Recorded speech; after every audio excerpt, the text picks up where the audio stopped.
क्या आप मानते हो कि इंडिया एज अ कंट्री अगले 10 साल में ग्रो करेगा? अगर आप ये मानते हो तो आपको ये भी मानना होगा कि अगर इंडिया ग्रो करेगा तो इंडिया के स्टॉक मार्केट्स भी ग्रो करेंगे। और जब हमें पता है कि इंडिया के स्टॉक मार्केट्स ग्रो करेंगे तो फिर तो ये एक बहुत अच्छी अपॉर्चुनिटी है स्टॉक मार्केट से पैसे कमाने की और अपने पैसे को ग्रो करवाने की। बट मैं जानता हूं कि सभी के लिए यह पता करना कि कौन सा स्टॉक अच्छा है, कौन सा स्टॉक खराब है, ये आसान काम नहीं है और बहुत सारे लोग इसमें पढ़ना भी नहीं चाहते। तो फिर दूसरा ऑप्शन निकल कर आता है कि चलो म्यूचुअल फंड्स के थ्रू इन्वेस्ट कर देते हैं। लेकिन म्यूचुअल फंड्स स्टॉक्स के जितने सिंपल नहीं है, वो थोड़े से कॉम्प्लेक्स हो जाते हैं। तो कोई ऐसा तरीका होना चाहिए जिससे हमें स्टॉक्स की सिंप्लिसिटी भी मिल जाए और साथ ही साथ म्यूचुअल फंड्स का डाइवर्सिफिकेशन भी मिल जाए।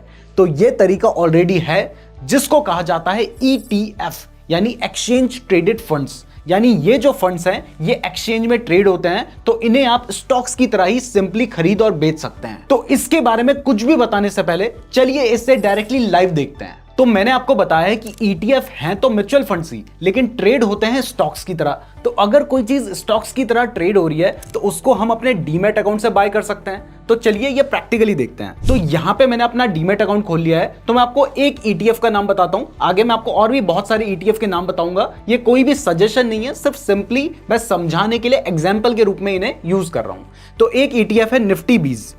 तो इस ETF को अगर आप बाय करना चाहते हैं तो आपने सिंपली सर्च करना है निफ्टी बीज। जैसे ही आप निफ्टी बीज लिख के सर्च करेंगे तो आपको दिखाई दे रहा है कि ये NSE में भी ट्रेड होता है और BSE में भी ट्रेड होता है। तो आप चाहे NSE से खरीद सकते हैं या फिर चाहे तो BSE से खरीद सकते हैं। तो मैं NSE से खरीदना चाहता हूं तो मैंने इस पर क्लिक कर दिया है। अब जैसे ही हमने इस पर क्लिक किया तो आपको दिखाई दे रहा है कि इसकी एक शेयर प्राइस है जो कि 239.71 चल रही है। अभी ये बढ़कर 80 पैसा हो चुकी है। तो देखिए ये एक म्यूचुअल फंड है, लेकिन इसकी जो प्राइस है वो शेयर की तरह बढ़ती जा रही है। तो अब अगर आप इसको बाय करना चाहते हैं तो आपने सिंपली बाय पे क्लिक कर देना है और यहां पर आपके पास ऑप्शन निकल कर आ रहा है। अगर आप चाहते हैं कि आप इसमें SIP करें, हर मंथ आपके अकाउंट से पैसे कटकर ऑटोमेटिकली इसमें इन्वेस्ट हो जाए, तो आप SIP कर सकते हैं। लेकिन क्योंकि ये वीडियो मैं सिर्फ आपको समझाने के लिए बना रहा हूं, इसलिए मैं वन टाइम इन्वेस्टमेंट कर रहा हूं। तो मैंने वन टाइम पे क्लिक कर दिया है। अब जैसे हमने वन टाइम पे क्लिक किया तो आप जितनी क्वांटिटी खरीदना चाहते हैं आप उस पर लिख सकते हैं। तो मैं इसे डिलीवरी में बाय करना चाहता हूं और एक क्वांटिटी खरीदना चाहता हूं, तो मैंने 1 क्वांटिटी लिखा है और इसको हमने बाय पे क्लिक कर दिया।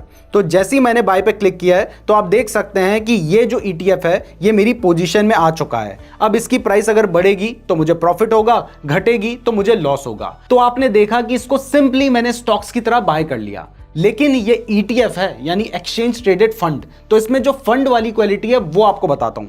तो इसके नाम से ही आपको समझ आ रहा है कि ये निफ्टी बीज है। तो एक्चुअल में ये जो 239 रुपीज का मैंने निफ्टी बीज खरीदा है ना, इस 239 रुपीज में मैंने निफ्टी के जो 50 स्टॉक्स होते हैं वो सारे ही स्टॉक्स खरीद लिए हैं। यानी ये जो निफ्टी बीज है ये रेप्लिका है निफ्टी 50 का। तो अगर निफ्टी बढ़ेगा तो निफ्टी बीज बढ़ेगा, अगर निफ्टी घटेगा तो निफ्टी बीज घटेगा। तो जैसा कि मैंने आपको इस वीडियो के शुरू में कहा था कि अगर आपको भरोसा है कि इंडिया के स्टॉक मार्केट्स बढ़ेंगे, तो इंडिया के स्टॉक मार्केट बढ़ने का मतलब है कि हमारा जो निफ्टी 50 है वो भी बढ़ेगा। तो अगर आप निफ्टी 50 को इंडिविजुअली खरीदना चाहेंगे तो वहां पर आप निफ्टी 50 को नहीं खरीद सकते हैं, क्योंकि वो एक इंडेक्स है। बट दूसरा तरीका निफ्टी 50 को खरीदने का होगा कि उसके जो 50 स्टॉक्स हैं उनकी आप लिस्ट बनाओ, एक एक करके उन 50 स्टॉक्स को खरीदो। अब उसमें कोई ऐसा स्टॉक भी है जिसकी प्राइस 2000 है, 3000 है, तो अगर आप सारे स्टॉक्स को जोड़ेंगे तो हर स्टॉक की सिर्फ एक एक क्वांटिटी खरीदने के लिए आपको 2.5 से 3 लाख रुपए खर्च करने पड़ सकते हैं टोटल।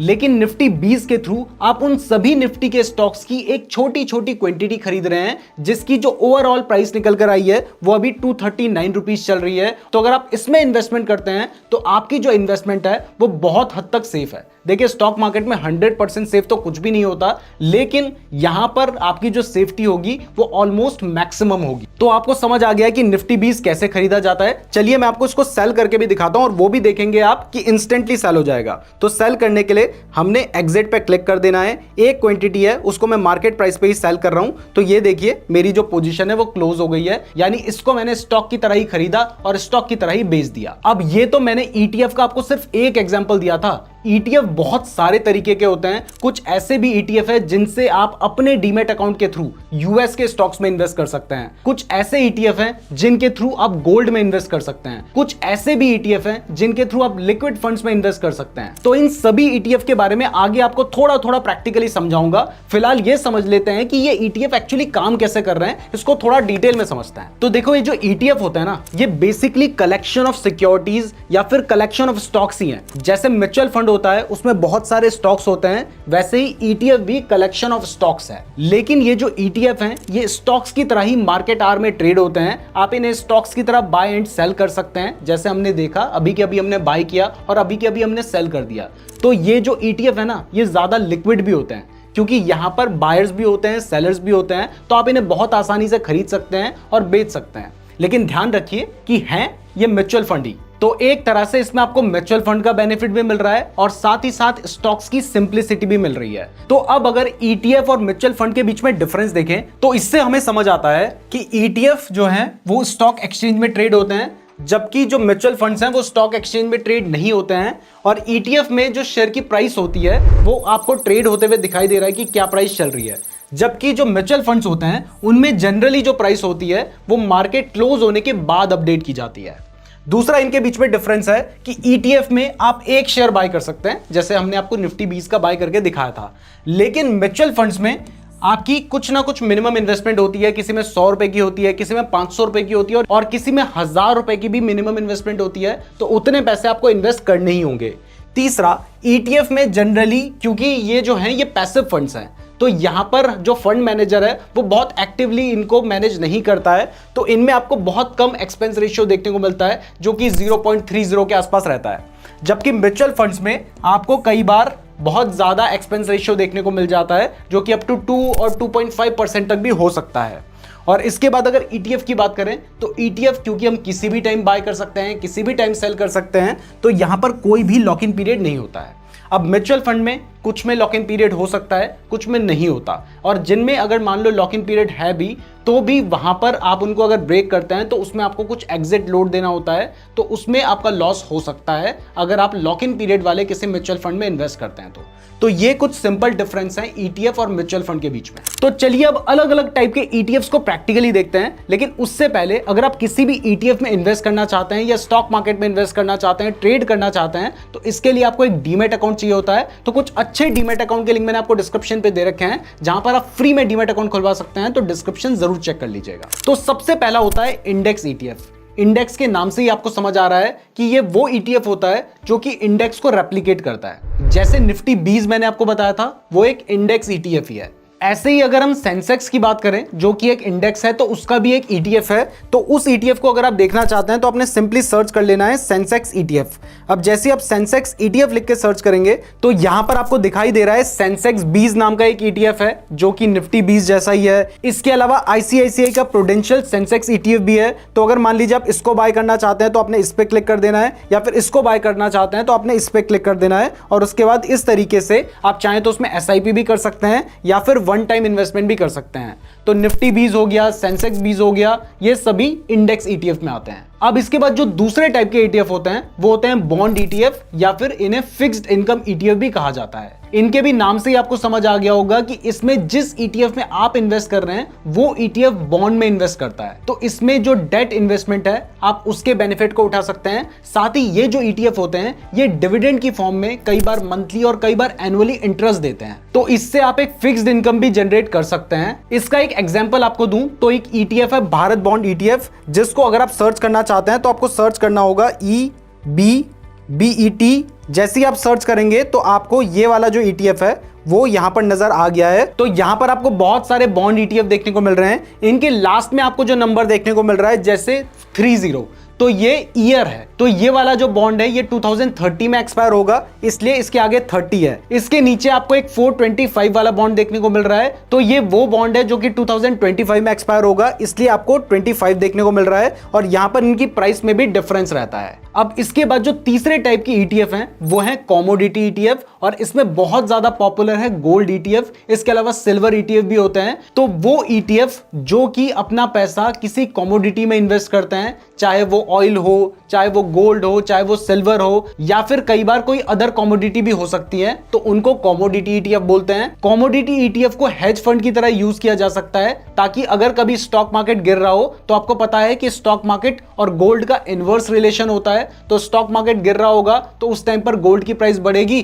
तो आपका पोर्टफोलियो बैलेंस रह सकता है। तो अगर आप गोल्ड से रिलेटेड कोई ईटीएफ बाय करना चाहते हैं तो इसके लिए आप सिंपली गोल्ड ईटीएफ लिख के सर्च करेंगे तो आपको बहुत सारे ईटीएफ देखने को मिल जाएंगे। जैसे यहां पर निपॉन इंडिया ईटीएफ है, जिसको गोल्ड बीज कहते हैं। इसके अलावा यूटीआई गोल्ड ईटीएफ भी है, एचडीएफसी गोल्ड ईटीएफ भी है। तो मान लो हम एग्जांपल के लिए एचडीएफसी गोल्ड ईटीएफ को देखना चाहते हैं, तो इसकी एक क्वांटिटी आप 53 रुपीज में बाय कर सकते हैं, और उसमें भी आपको एसआईपी एंड वन टाइम का ऑप्शन देखने को मिल जाता है। और इससे ज्यादा जितनी भी क्वांटिटी आप बाय करना चाहते हैं वो आप बाय कर सकते हैं, और जब चाहे उसको सेल कर सकते हैं। अब आगे बढ़ने से पहले मैं आपको प्रैक्टिकली सब कुछ सिखा रहा हूं, तो कम से कम वीडियो को लाइक जरूर कर दीजिएगा, और हाँ, हमारे चैनल को सब्सक्राइब जरूर कर लीजिएगा। अगर आप सब्सक्राइब नहीं करेंगे तो हो सकता है आपको हमारी वीडियो दोबारा कभी देखने को ही ना मिले। अब इसके बाद जो नेक्स्ट टाइप का ईटीएफ होता है वो होता है सेक्टर ईटीएफ। मान लो आप किसी पर्टिकुलर सेक्टर में इन्वेस्ट करना चाहते हैं, चाहे वो केमिकल सेक्टर हो, या फिर ऑटोमोबाइल सेक्टर हो, या फिर आप पीएसयू कंपनीज में इन्वेस्ट करना चाहते हैं, या इंफ्रा कंपनीज में इन्वेस्ट करना चाहते हैं।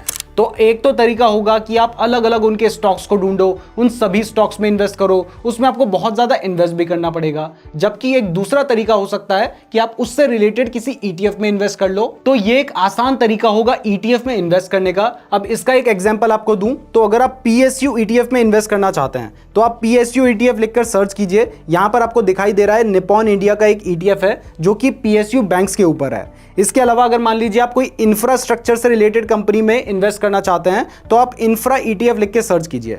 जैसे ही आप इंफ्रा ईटीएफ लिख के सर्च करेंगे तो यहां पर भी आपको इंफ्रास्ट्रक्चर से रिलेटेड ईटीएफ देखने को मिल रहे हैं। तो इस तरीके से आप किसी पर्टिकुलर सेक्टर के ईटीएफ को भी बाय कर सकते हैं। अब इसके बाद जो नेक्स्ट ईटीएफ आपको देखने को मिल रहे हैं वो है फॉरेन मार्केट ईटीएफ। अगर मान लीजिए आप किसी फॉरेन कंपनी में इन्वेस्ट करना चाहते हैं, या फिर आप यूएस मार्केट में इन्वेस्ट करना चाहते हैं, तो एक तो तरीका होता है कि आप डायरेक्टली यूएस मार्केट में इन्वेस्ट करें, लेकिन एक आसान तरीका है जिससे आप अपने डीमैट अकाउंट से ही फॉरेन कंपनीज में भी इन्वेस्ट कर सकते हैं, और वो होता है किसी फॉरेन ईटीएफ को बाय कर लेना। जैसे अगर मान लीजिए आप नैस्डैक में इन्वेस्ट करना चाहते हैं, तो आपको पता है कि वो आप अपने डीमैट अकाउंट से नहीं कर सकते हैं, लेकिन अगर आप उसके ईटीएफ को बाय करना चाहते हैं तो वो आप यहां से कर सकते हैं। इसके लिए आपने सिर्फ नैस्डैक लिख के सर्च करना है और उसके आगे ईटीएफ लिख के सर्च कर लीजिए। तो यहां पर आपको दिखाई दे रहा है मोतीलाल ओसवाल नैस्डैक 100 ईटीएफ। तो अगर आप इस ईटीएफ को बाय कर लेते हैं तो इससे आप जो नैस्डैक की टॉप 100 कंपनीज हैं उनमें इन्वेस्ट कर सकते हैं, और वो भी सिर्फ 142 रुपीज देकर। इसके अलावा एक और ईटीएफ है मफैंग ईटीएफ।